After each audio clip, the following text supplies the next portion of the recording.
Hello বন্ধুরা, আজকে কোনো ব্লগ নিয়ে আসেনি। আজকে নিয়ে এসেছি আমার ঘরের মেকওভার। সকাল অচিন্তদাকে ফোন করে বলে দিয়েছিলাম যে আজকে ঘরে কাজ করতে হবে। ডিউটি থেকে এসে স্নান করে আমি অচিন্তদাকে ফোন করে ডেকে দিয়েছিলাম। এসেই নিজের যন্ত্রপাতি দিয়ে এই যে ফটোগুলো টাঙিয়ে দিল।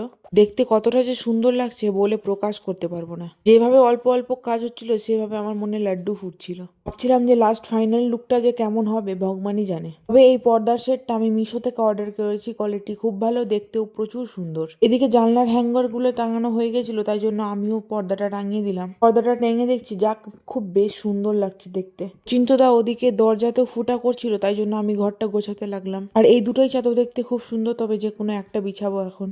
টুকটাক আশেপাশে যেগুলো সব গোটানো ছিল না সেগুলো সব গটিয়ে নিলাম। আর এদিকে যেহেতু ফুটা করা হয়েছে, সিমেন্টের পুরো ধুলো ধুলো হয়েছিল, তাই জন্য আমার বর আবার ঝাড় দিয়ে মুছে নিল। আর এদিকে আমি সবকিছু গুছিয়ে বিছনাটা খুব সুন্দরভাবে করে নিলাম। লাস্টে এত সুন্দর লাগবে আমি ভাবতেও পারিনি, সত্যি।